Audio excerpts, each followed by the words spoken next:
It's time once again for another thrilling episode of Markout Radio. For the next hour, sit back, pull the stick out of your ass, and enjoy.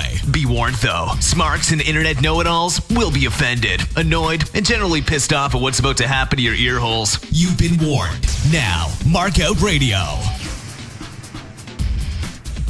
God save our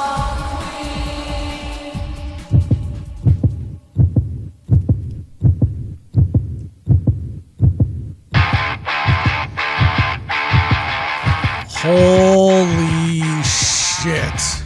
Whoever thought we'd be back on the air? I mean, honestly, with the fireball of destruction that happened when this thing went off the air a little more than 2 years ago, gotta be honest with you, I didn't think I'd be back. Anyways, all right, welcome back to Markout Radio. I am Dark Fox, aka Dave Temrick. Spoiler alerts, I guess if you didn't know that by now, I guess you're a mark for me. So there you go. Now, listen, I just wanted to cover a few things. I gotta get rid of the Wade Barrett music because a lot of this shit's gonna end up on YouTube, and I don't want to have the videos pulled. So there you go. Anyways, Markout Radio is gonna change just a little bit, like not a hell of a lot, because it's still me hosting it. So let's be perfectly honest here. It's not gonna change that much. I guess one of the things that's gonna change is going to be it's only an hour. Yep, just an hour. That's right. For a lot of reasons. One is that I noticed that a lot of the feedback we were getting when we were live was that the show's too goddamn long to listen to as more than a podcast, unless you work in an office, which very few of the show listeners do.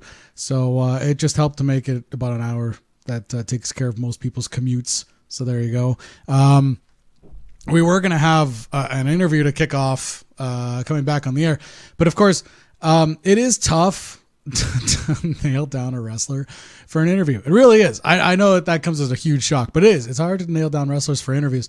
And you would think it'd be a hell of a lot easier, especially if you're like in the indies or whatever, and you're just starting out and, you don't really have a name or anything like that. But, listen. Wrestling is a very diva-ish business, whether you're a girl or a guy. So, and before we go any further, if you've never heard the show before, some of the shit that's about to go down is probably going to piss you off. I'm not even going to apologize for that. If it pisses you off, kick rocks, because there's plenty of podcasts out there that are more than happy to completely change their format to suit 6 listeners. So, that just ain't going to happen. Now, there's a couple things that I want to talk about before we get going into some of the shit that I'm going to cover this week.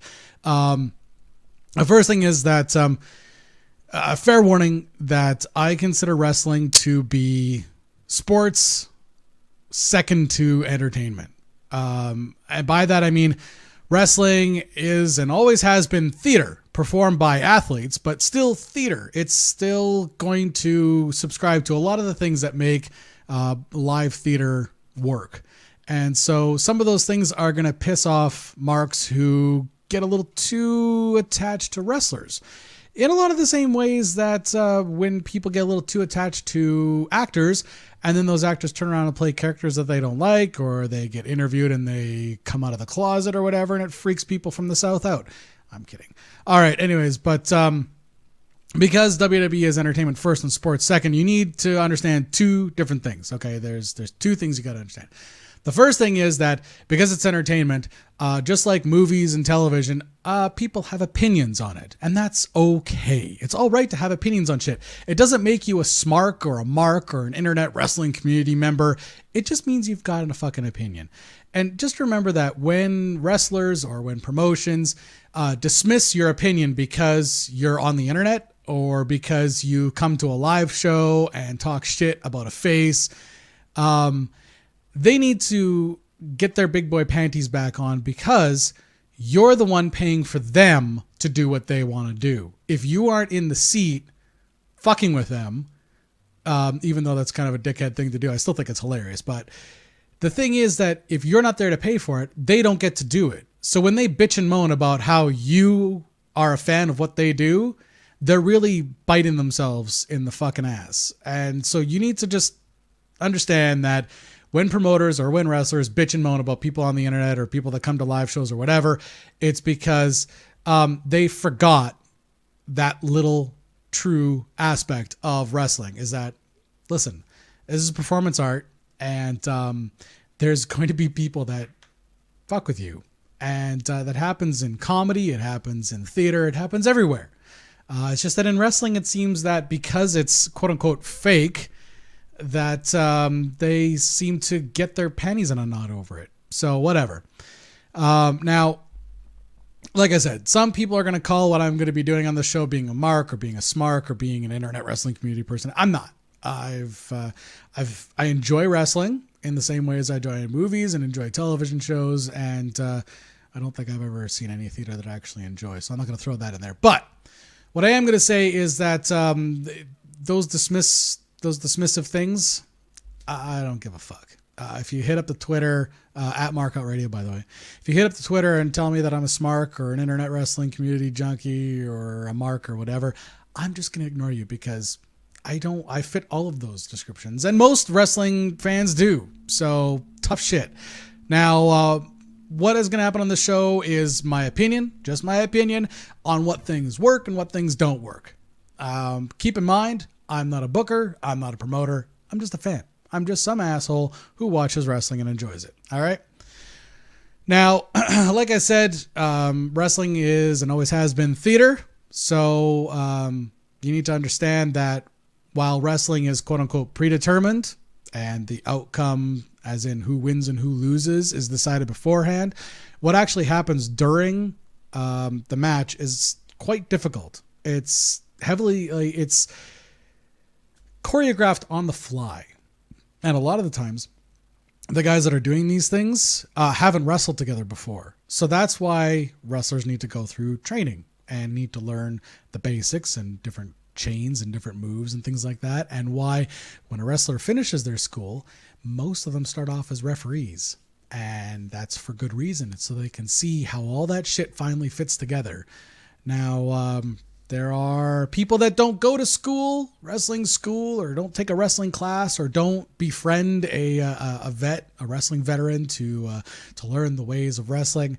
They end up in a ring, and my personal point of view is that they put the referee, the other wrestler, and sometimes the fans in a dangerous predicament because, like I said, it's choreographed on the fly, and if you don't know the choreography, you're either going to hurt yourself or somebody else. So that's why I'm a big proponent of going to a legitimate wrestling school, just so that you can not injure yourself. Because if you want to do this, great, more power to you. But you need to kind of learn how to play it before you jump in the ring and do stuff. Now, I'm going to have a lot of criticisms about the shows and the promotions and even the performers. Keep in mind that this is all done with a great deal of respect for what these guys do in the ring and what these girls do in the ring. But understand that you can still criticize somebody and have respect for them. In a lot of the same ways as you can criticize someone's acting in a movie and yet still go and see everything that they do. In real life, Tom Cruise is fucking crazy. I mean, he's eccentric and nuts. And yet I can't help but watch Tom Cruise movies because I enjoy them. They're a guilty pleasure. Sue me. Same thing happens with wrestling. I've got Canadian Glenn in chat who's saying that Eva Marie has even been to school, or even if you don't, you're Eva Marie. Eva Marie has the alarming thing is Eva Marie has been to wrestling school, numerous wrestling schools. She was taught at NXT for the better part of 4 or 5 years. She's been taught by Brian Kendrick for 18 months. She should know how to wrestle, but she's just horrible. Like, she's horrible. There's no, you know what the redeeming quality is? The redeeming quality, and I mentioned this on what was it? Show I did with Glenn last week. I can't remember what the fucking name of it is now. But it was basically it boils down to Eva Marie makes my penis happy, and that is the extent of her ability to entertain me in wrestling. And unfortunately, making my penis happy as a redeeming quality in wrestling died with the Attitude Era. And even though people think that they want the Attitude Era back, they really don't, because the Attitude Era for all of its Jerry Springer-esque-ness of it, was not long for the world. It wasn't going to entertain us forever. People were going to either get bored and want things to constantly escalate. We all saw what happened when things escalated to the natural, thank you, Glenn, Revolution Radio. We all know what happens when things go a little bit too far. You end up with the Edge and Lita live sex show on Raw. I mean, don't get me wrong. It was a show, but most of the crowd and most of the people at home were really uncomfortable with it because if they wanted to, most people watch porn in private. Just going to throw that out there. But anyways, most of the time, the only time I'm ever going to bury somebody is if, like Eva Marie, they have zero respect for the business or how they got there. Or in real life, the fans that pay to see them. So with all that being said, welcome to the show. Yeah, that's right. We're just going to have a little bit of fun tonight or today, this afternoon here.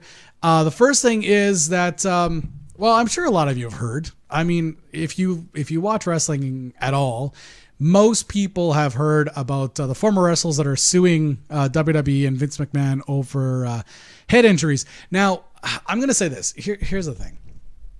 This head injury thing has become sort of the last little fig leaf of sports of all kinds. What ended up happening in the NFL was a lot of guys were getting concussions, and then you've got the movie with Will Smith. You've got all these lawsuits going through. You've got NFL teams and the NFL in general having to cover the expenses for these guys that because of their concussions, they're really fucked up for the rest of their lives. They're really fucked up. And so that's going to happen. I mean, it's gonna be that way sometimes that folks like this are going to come out and here's the thing. Here's the list so far of plaintiffs. I shouldn't say the list. Here's some of them. Jimmy Snuka, who of course allegedly killed someone. Joseph Laurinaitis, who is Road Warrior Animal, and then Paul Orndorff, Mr. Wonderful. Now, the thing with Paul Orndorff, I was watching. I can't remember if it was Nitro or if it was Thunder or if it was even before that, but I remember him taking a pile driver on the concrete and legit getting a stinger and legit having to be out of wrestling for a couple of years while he recovered. Now, if you see him these days, he's actually looking pretty good. Like he looks healthy. He looks a lot healthier than guys like Lex Luger definitely look. But that being said, I would imagine he would have a lot of concussion problems. I mean, but the problem here is that, with the exception of Jimmy Snuka, Animal and Mr. Wonderful were in the WWE or WWF at the time very, very little time. So I'm confused as to how they feel like they can sue the WWE for injuries, most of which they received before being with the company. And don't forget that the WWE still treats all these guys like they're contracted athletes, and so contracted performers. And so the idea here is that they're sort of on their own as far as this goes. So I don't know. It's very weird. There's a quote from the lawsuit here. WWE placed corporate gain over its wrestlers' health, safety, and financial security, choosing to leave the plaintiffs severely injured or with no recourse to treat their damaged minds and bodies, according to the lawsuit. The plaintiffs say they suffered concussions and other trauma that resulted in long-term brain damage. Last month, 73-year-old Snuka was found mentally incompetent to stand trial in the 1983 death of his girlfriend in Allentown, PA. His defense partly blames his head trauma on what he suffered in the ring. Yeah, it could have nothing to do with the copious amounts of coke and alcohol that he would ingest on a regular basis. Because don't forget that alleged murder of his girlfriend in 1983 was cocaine fueled, allegedly. Now here's the other thing. It continues to go on to say, unlike sports, including football and hockey, in which players have suffered similar injuries, WWE wrestling matches involve specific moves scripted and choreographed by the WWE, thus making the company directly responsible for the wrestler's injuries. Now, here's the thing.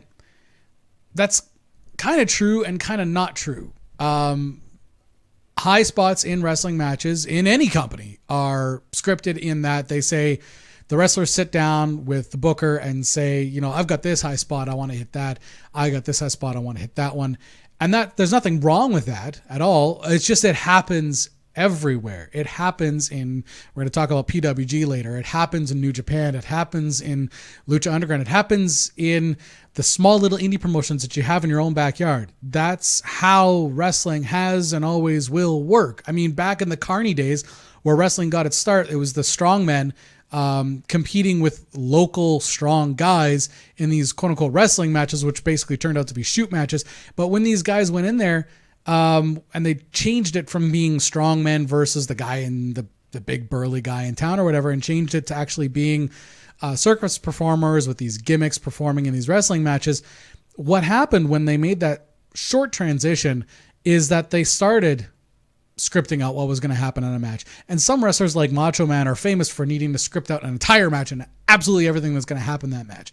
And then there's other wrestlers and a lot of Mexican wrestlers, what they end up doing is they script out high spots and they script out the end and the beginning. And otherwise, they know how long the match is supposed to be, how long the booker or the promoter needs that match to be, and then they sit down together and try to figure out what they're going to do. Now, it's a little bit of a spoiler for you. It might ruin the little bit of theater that you aren't fully aware of. But here's the thing.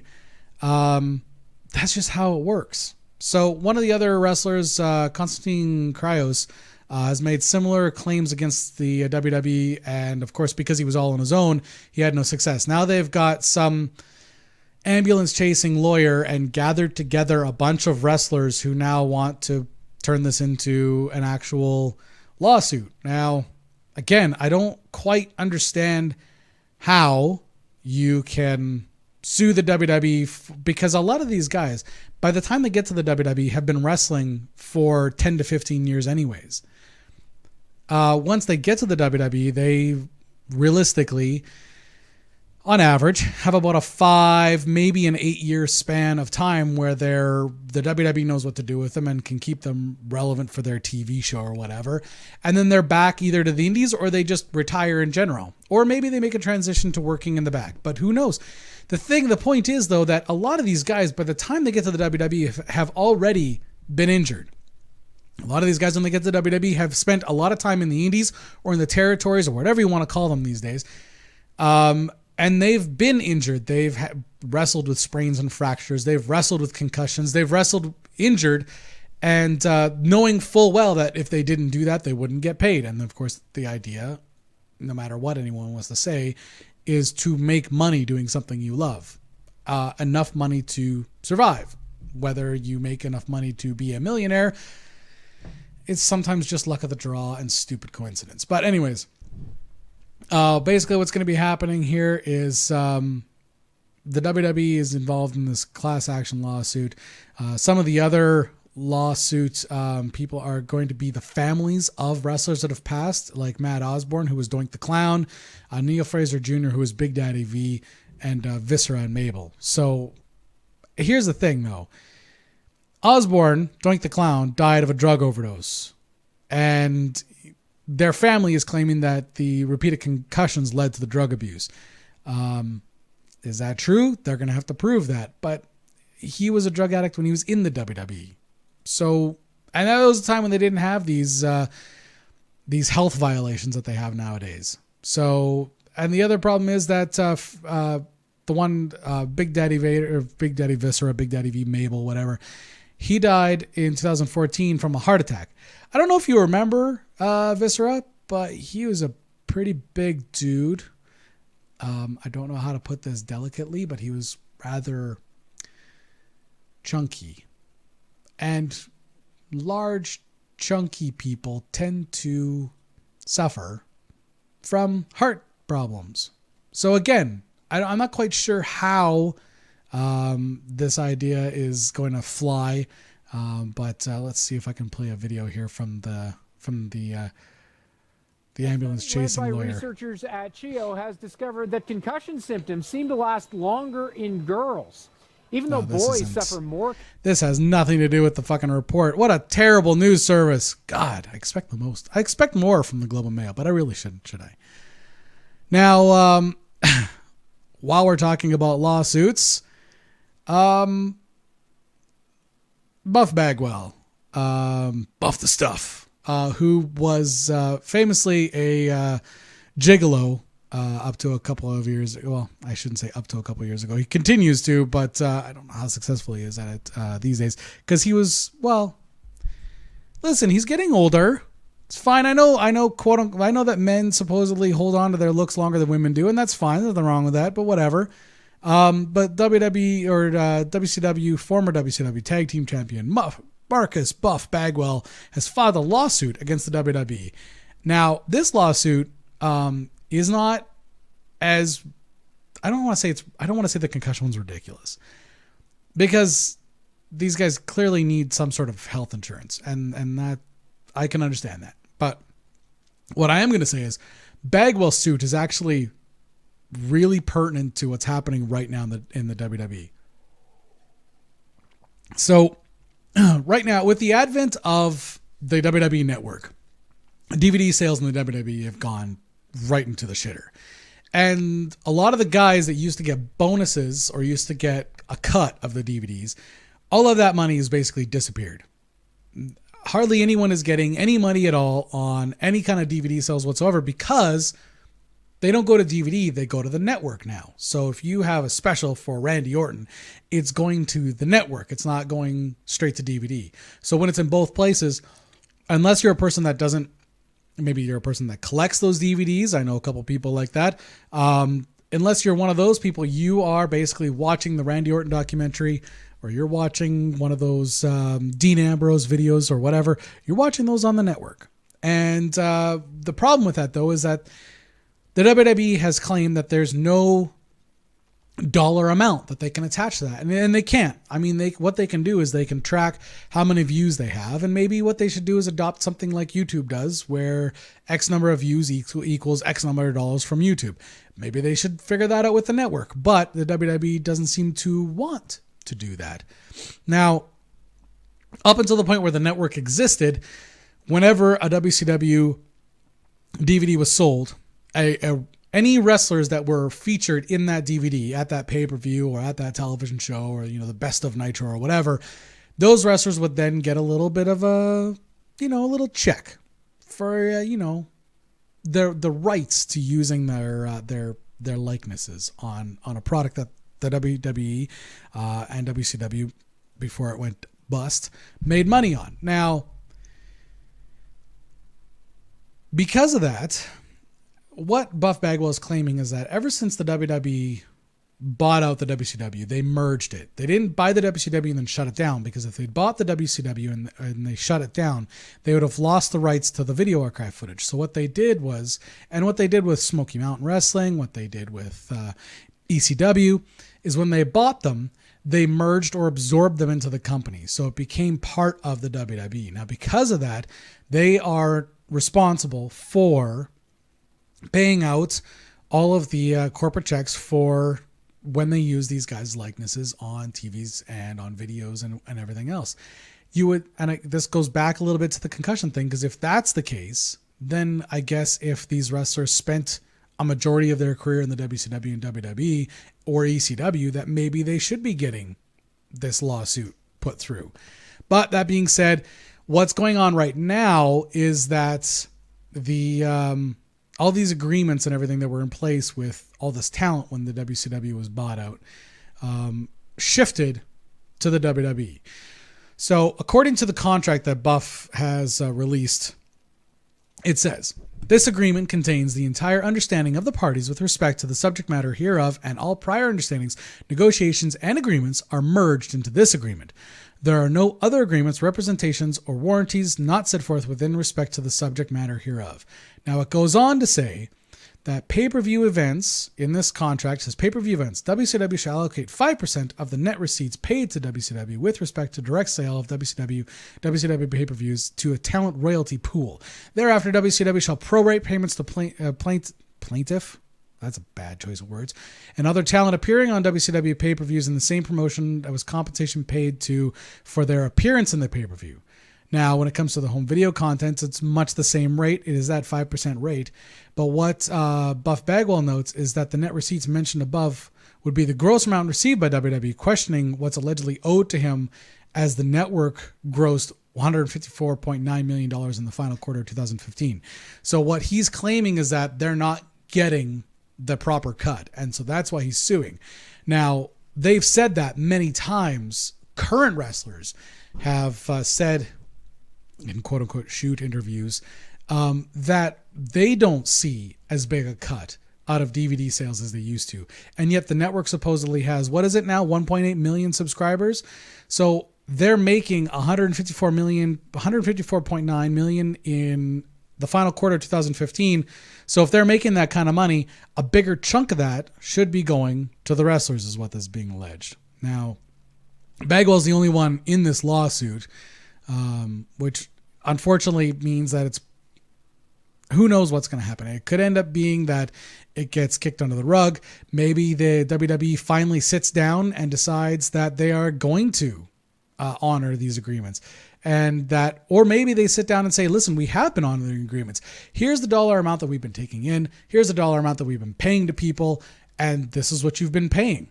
So basically, it's all going to depend. WWE has until November the 9th to file their motion either for dismissal or their either acceptance of the lawsuit and they're going to defend it, or maybe they're going to countersue. Who the fuck knows? It'll be interesting to see what ends up happening because the WWE is pretty renowned for settling shit out of court, and they settle a lot of shit out of court. So maybe they throw money at Buff Bagwell to shut him up. And if they throw money at him to shut him up, you can bet that when they throw money at him to shut him up, they're going to make him sign a gag order so that he can't tell any of the boys what he got as a payout. So it'll be interesting to see what ends up happening. If the WWE is smart, they're going to pay him to shut him the fuck up, and they're going to put a gag order on him so he can't tell anybody anything, and they're just going to work from there. It'll be interesting to see how it all pans out, but that's a couple more months down the road, so we'll see what goes on there. And the thing is that if they do pay out Buff Bagwell, what are they going to do for their current roster of talent? Because right now their current roster is featured a lot more heavily than yesteryear. Because don't forget, back when WCW was a company, they had 2 live shows a week, Nitro and Thunder. They had a pay-per-view every month, and that was it. That was all they were paying these guys. Now they've got Raw, they've got SmackDown, and they use footage from both shows on each other's shows to promote things.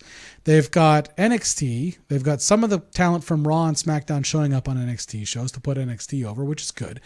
But NXT, they've got this Cruiserweight Classic. They've got current wrestlers showing up to be in the audience or to be interviewed or whatever. They also have all these fucking reality shows they're doing, the Table for Three and the Legends and the one where they're following them on their fucking road trips and shit, which is so gay. Here's the thing.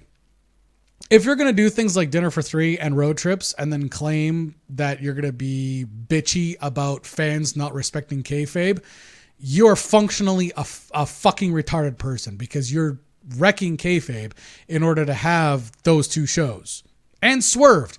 Swerving is a fucking wrestling vernacular in the first place. So the fact that you even have a show called Swerve that's about playing pranks on each other shows that you don't care about kayfabe. And yet, when wrestling fans bitch and moan about the state of the business, you throw them under the bus by saying that they're not respecting kayfabe and not respecting the company. Anyways, I'm getting off on a fucking heel tangent here, but let's just face facts.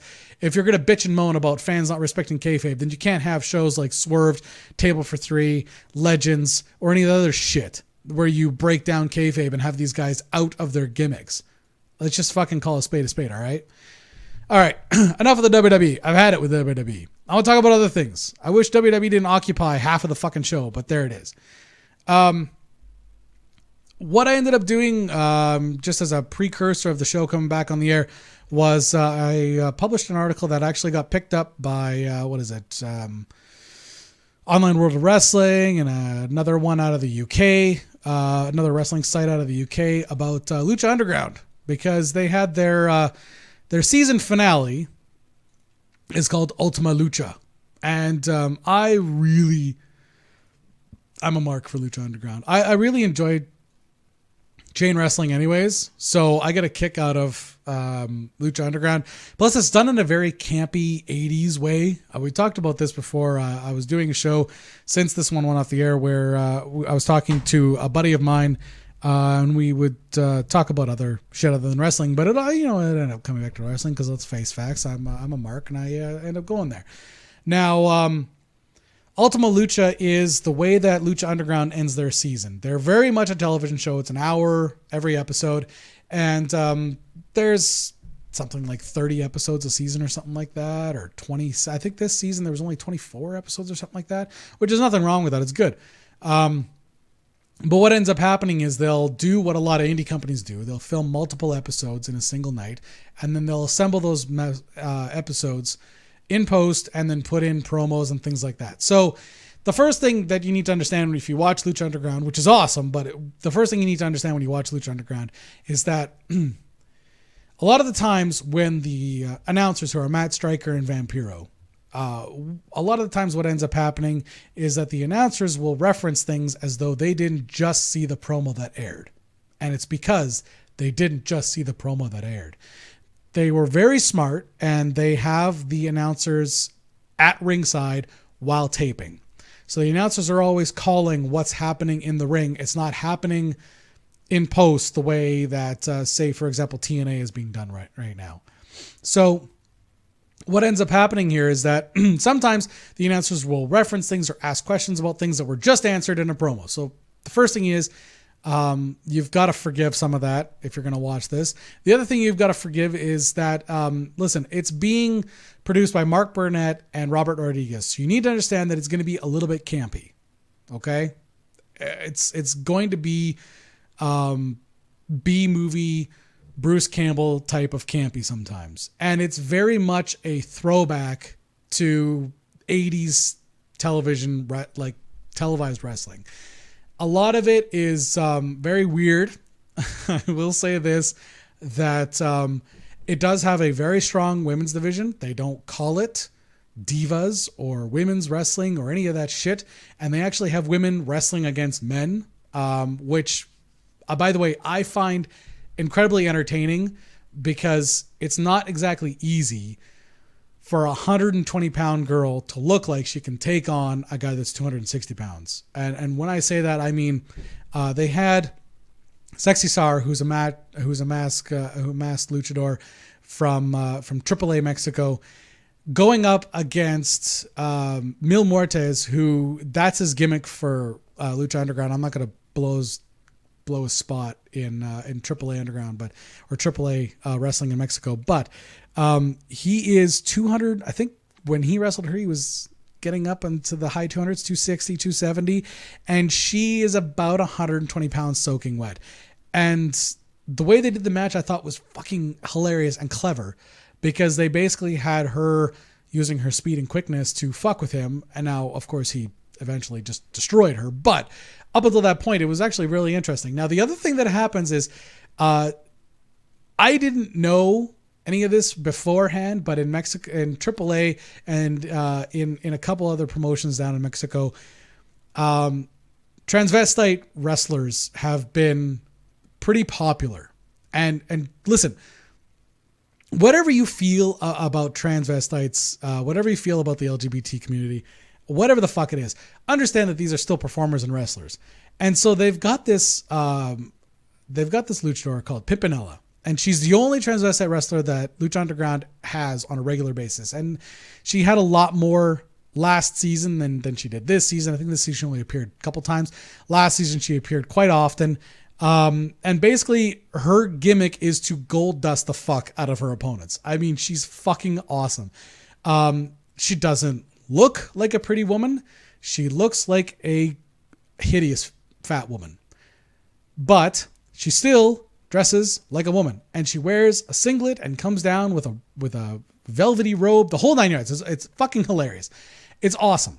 And the thing is that when you've got somebody like that, you can put them against guys and girls, and they can have pretty amazing matches. Now, Pimpinella took on Sexy Star one time. That was fucking awesome. Pimpinella took on, I can't remember his name, Mascara.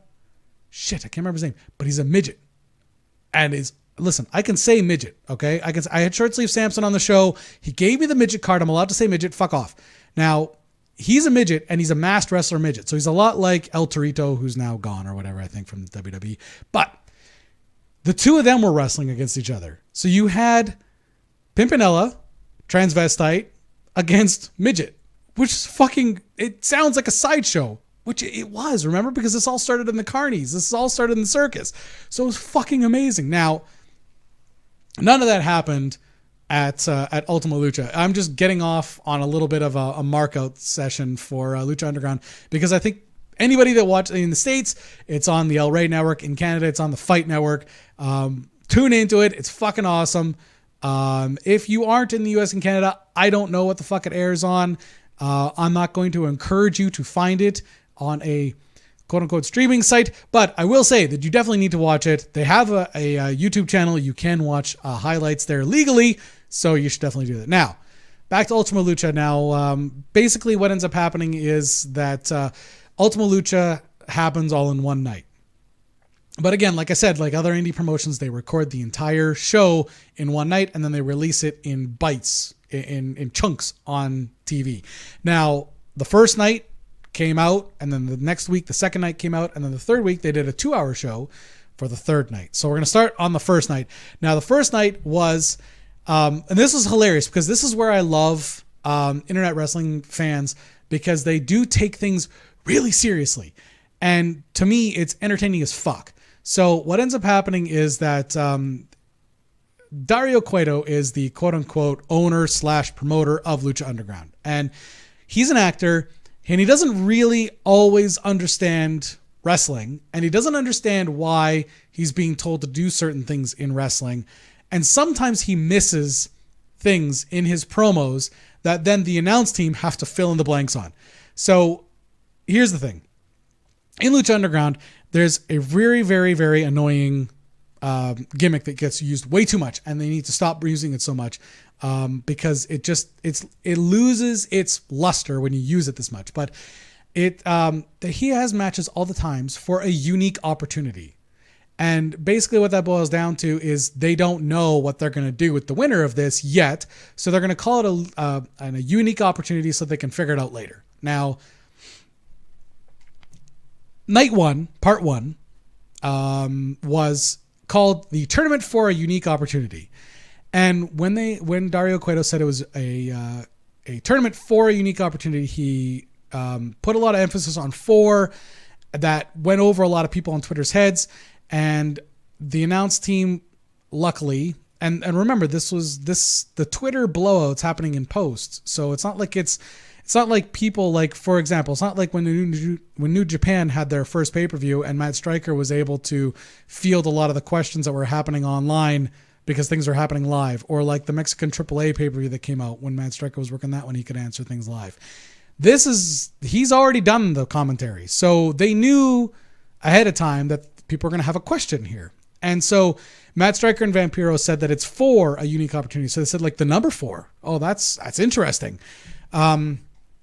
Ultimately, what happened was that they said that it was for a unique opportunity. So they announced that there was going to be 4 wrestlers competing in matches to determine who's going to get this unique opportunity. So people naturally assumed on Twitter that that the for a unique opportunity meant 4 wrestlers. Now, as it turns out, they meant 4 matches, not 4 wrestlers. And of course, once it got past the 3rd match, and then they brought out the surprise that was the 4th match, Twitter blew up and people were angry and whatever. Listen, I understand. It's fine. I get it. They get really into it, and they should, and they blow up on Twitter, and it is what it is. I just thought it was fucking hilarious because they didn't specify that it was for wrestlers until Matt Striker and Vampiro sort of filled in the blanks, which of course they did that by accident, really. I mean, they didn't do it on purpose. So here's the thing. The first match was the Mac versus Cage. Now, Brian Cage has been in PWG. He spent some time in the WWE. He is the kind of wrestler that you expect to see in the WWE. He's 6'3" or 4. He's 280 pounds. He's just a big, muscly bodybuilder looking type of guy. You would not assume that a guy like that can do flips, moonsaults off the top rope, or can do a Hanakarana, or can do an Enziguri or a Shining Wizard, but he can. It's fucking amazing. Now, the Mac is a fat black guy. I don't mean like he's morbidly obese like Viscera. I just mean that he's got a big gut. He's in shape. He's just got a big gut. And so when people see a fat black wrestler, they just assume that that guy can't do moves either. And yet he's fucking awesome. He does this great curb stomp type move, and it's phenomenal that he can pull this shit off. And I don't mean it's phenomenal for a fat guy. I mean, it's phenomenal, period. It's just phenomenal to watch him wrestle. So I'm a big mark, obviously, of both of these guys. And when they announced that these guys are going to be in a match together, I just went, oh, this is going to be great. And then Dario Cueto came out and said there was going to be a Falls Count Anywhere match. And I thought, oh, this is going to get bloody. And here's the thing. When I write articles, I'm cognizant that I can't sit there and explain that I'm not a racist piece of shit. But I almost said, because the Mac is the first one to get color. Now, for those of you who don't know wrestling vernacular, let me just pump the brakes a little bit here. When wrestlers get color, it means that they're bleeding. It doesn't mean that the Mac is a black guy and he's colored, okay? It just means that he got color. So when I'm writing these articles for these other websites, I had to find lots of different ways to say that he was bleeding without saying that he got color, because I can't sit there and explain myself. With you guys, sure, you understand. I am a dick, but I'm not a racist dick. So the Mac was the first one to get bloody, and unfortunately, because he's such a dark-skinned guy, you couldn't tell that he was bleeding because Lucha Underground is filmed in a gritty way. And so it's tough to see at the best of times when guys are bleeding, unless they're like white, or unless they're wearing something white that they're bleeding on, or unless they bleed on the ring. This was outside on black crash mats, and most of the match was outside. Now, the only thing that's really lit well in this whole arena is the ring itself. And so it was tough to kind of see that he was bleeding, but Striker and Vampiro did a great job of saying that he was bleeding all over the goddamn place. I thought it was a great match. I gave it 3.5 out of 5. I thought it was great. After that, the winner of that was the Mac, and he was going to go on to face the winner of Son of Havoc versus Texano. Texano? Yeah, Texano. Now, Texano is a very young guy, and he's been in Lucha Underground, Mexican AAA, CMLL, and other promotions. He's a third-generation wrestler. He was the youngest ever Trios champion in history ever. Now, Trios wrestling is a lot like tag team wrestling. It's just 3 people instead of 2. So he held his first ever Trios champion with Sagrado and Maximo for 569 days in the CMLL. That's Mexico's oldest and biggest wrestling promotion. Now, most people have heard of AAA, but CMLL is huge down there. Now, when he went on to Mexican AAA, he quickly became the youngest mega champion, and that's like their highest champion, in Mexican AAA's history. So just to set the stage of what this guy is all about. The Son of Havoc is another one of these muscular guys. He's not like 6'4". He looks like he's about 5'9", 5'10". Really muscular, but again, he can wrestle like a bat out of hell, and so I was excited to see this match too. Dario Cueto comes out, calls this one a bar fight. There was one of those shitty 1970s rolling bars that a lot of people had in their basements. You know, when you had that wood panel basement, you had that bar that rolled around. This bar was at ringside, and at one point, Texano takes a bump off of the bar, and in an especially jaw-dropping moment, Son of Havoc put a broken normal chair in the ring. And when I say broken, it was mostly broken, but there were pieces that were still intact, like the chair, and a couple of the legs were still on the seat of the chair. And Texano took a bump. He took a Frankensteiner onto his back. And I'm glad that Vampiro nailed it on commentary, saying that any one of those broken parts could have cut his flesh up. And pierced him. And listen, it did cut him up, but luckily it didn't, it just broke skin. It was holy fuck. Anyway, Son of Havoc goes over on Texano, setting up Son of Havoc versus the Mac. Now, these matches are happening back to back to back. So during the show, to give Son of Havoc a chance to recover a bit of stamina, Striker and Vampiro recap the rest of the matches that are going to happen for the rest of the Ultima Lucha. So next week and the week after. Now, that gave Son of Havoc about 8 minutes or so to recover. And again, that's not a lot of time. And so I just thought, the Mac was cut open earlier in the night and Son of Havoc just had this brutal match. I was not expecting a really great match, but I still got a 3 out of 5 star match. And it was really good. The guys just weren't blown up. It was amazing. Now, Son of Havoc won. Dario Cueto comes out and tells him that he can either have $250,000 or a shot at the champ, the Ultima Lucha champion, at Ultima Lucha 3, so next season. Now, obviously, since Son of Havoc is a face, he chose the title shot. Then he got swerved because his unique opportunity, he would still have to face another wrestler in order to get what he chose. And the wrestler that was then introduced to the Lucha Underground audience and introduced to me because I had no idea who the fuck he was, which shows just how much Mexican wrestling I watch. Dr. Wagner Jr. Now, a lot of people that watch Mexican wrestling are now beating their heads into their steering wheels, I'm sure. How could I not know one of the biggest heels in Mexico? I'm sorry, I just didn't. And a lot of people didn't know who the fuck he was because Twitter blew up with, who the fuck is this old guy? And I'll admit, when I saw him come out, I thought the same thing. Because Chavo's getting up there. This guy looks like he's about the same age as Chavo. I just thought, wow, that's kind of old to be in there. But the tournament for a unique opportunity was just a long and elaborate way of introducing one of the biggest heels in Mexico to Lucha Underground. Now, I don't know what's going to happen with this guy next season, but I will say that ultimately it fell flat for me because at this point, Son of Havoc had to wrestle with no break. So Son of Havoc has now wrestled 3 back-to-back matches. That's a lot to ask from even the best of wrestlers. Now, he did his damnedest to put the damn thing over, and it was a decent match. There was nothing wrong with the match. I gave it a 2 out of 5 because I'm grading for more than just the quality of the wrestling. The quality of the wrestling was a 4 out of 5. But the problem is that when it boils down to it, Lucha Underground is heel heavy. There are tons of heels and only a handful of faces. And they brought in the biggest heel in Mexico to be what? He's just going to be lost in the shuffle of all the fucking heels in the company.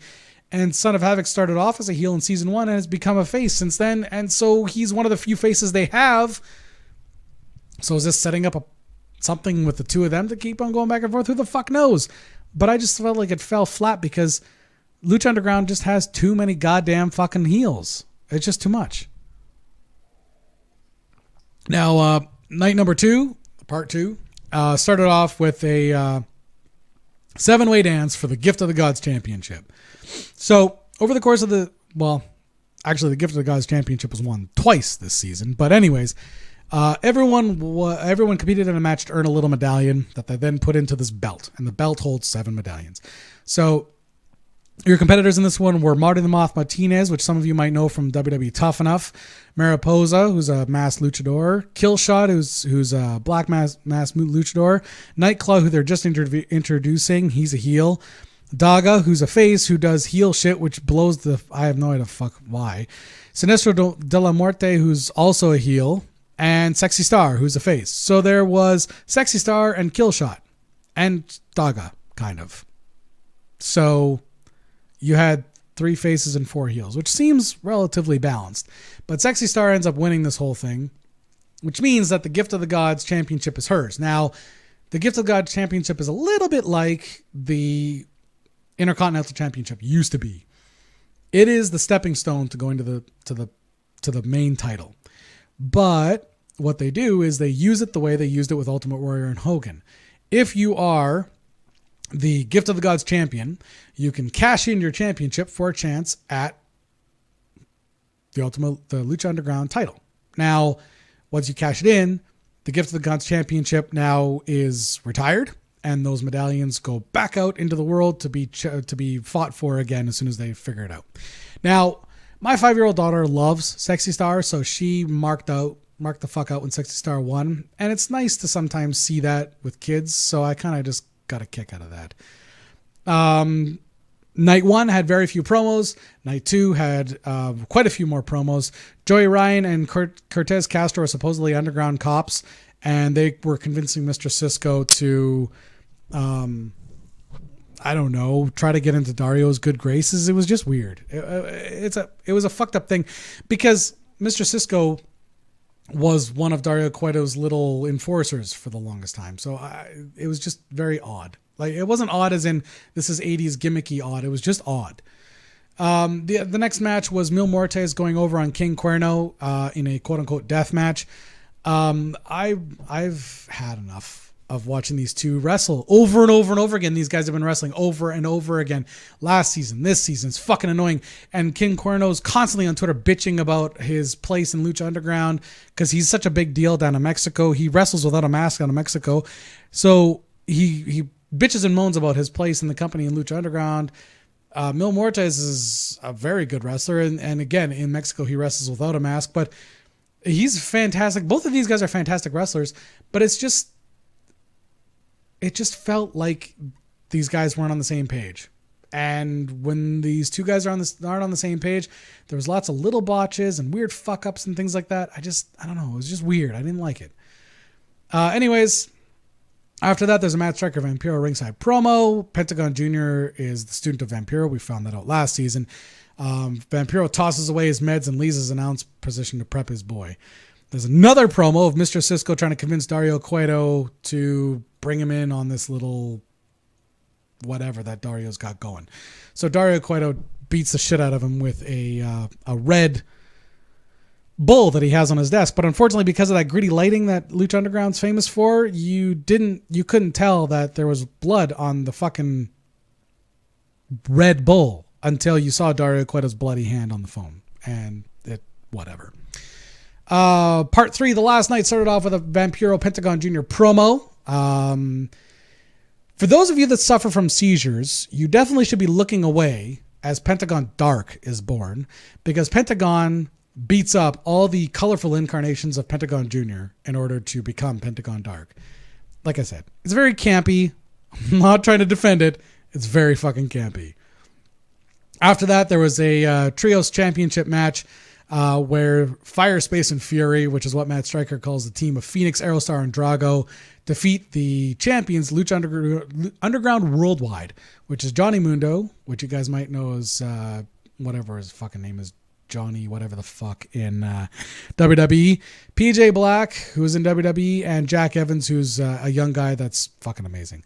The match was 4 out of 5. It was fucking awesome. I thought it was amazing. After that, El Dragon Azteca, who's a new wrestler, versus Black Lotus, who was a chick. All season, we've been teased with these two facing off and killing each other. And basically, the whole fucking match was a big swerve so that Pentagon Dark could come in and kick the shit out of both of them and break both of their arms. I'm not kidding. Anyways. After that was Pentagon Dark in-ring promo, and then Matanza Cueto, who's Dario Cueto's little brother, but he's bigger, who's the champion, kicks the living piss out of Pentagon Dark. Amazing match. Ultimately, it was like a bit of a swerve thing where Vampiro gets in the way, trying to give him a bat or something. And then, of course, his student turns against the master gimmick. You know that kind of shit goes. After that was Taya, who's Canadian, versus Ivelisse, who's fucking awesome. Women's match. This is what women's wrestling is supposed to be. It was pretty fucking good. I gave it 3 out of 5 only because it ended with another weird blow-off where there was an interference because Katrina, who actually is a women's wrestler, comes out and interferes and kicks people's asses. Then you get the main event, which was Rey Mysterio versus Prince Puma. No title because neither of them are the champions. And right away I thought, well, this sucks because the champion's not in the main event. But Rey Mysterio versus Prince Puma, you guys might know him, sorry, as Ricochet from PWG and the other indies. He's fucking awesome. Anyways, Rey Mysterio wins, but holy fuck, was that match good. I gave it 4.5 out of 5. holy shit balls. Just, you got to watch it. If all you do is see that on YouTube, that's good enough. Just search for the Mysterio versus Puma match from Ultima Lucha Dos. Oh, fucking awesome. After that, Pentagon Dark beats the piss out of Vampiro after super kicking Striker's head off. Lots of blood. I thought that would be how the show went out. That was not how the show went out. The show went out on Dario Cueto getting arrested. We don't know why he was arrested. Probably for killing... what is Mr. Cisco with the fucking bull while the guy was all mic'd up. I don't know. It was weird. It was very, very weird. So that's going to be it, I think, for me this week. We're nearing that 1 hour mark. And yeah, I don't know. Hit me up on Facebook or on Twitter. The links are all on markoutradio.com. The subscription ability to go on to the, if you guys don't have it currently on the podcast is up there. All the links to the YouTube channel and all the other shit that you need is on there, including contacting me. If you are an indie wrestler or if you want to appear on the show as an indie wrestler or an indie promoter, use that contact thing, shoot me an email, and yeah, that's going to be it for this week. I am Dark Fox, and we'll see you fucking assholes next week. Well, that was an abortion of a show. Should the mood take you, check out markoutradio.com and leave a comment. You can also find links there to our Facebook, Twitter, YouTube, and Stitcher channels. You can even leave a voicemail on our Skype. Just click the links and share them.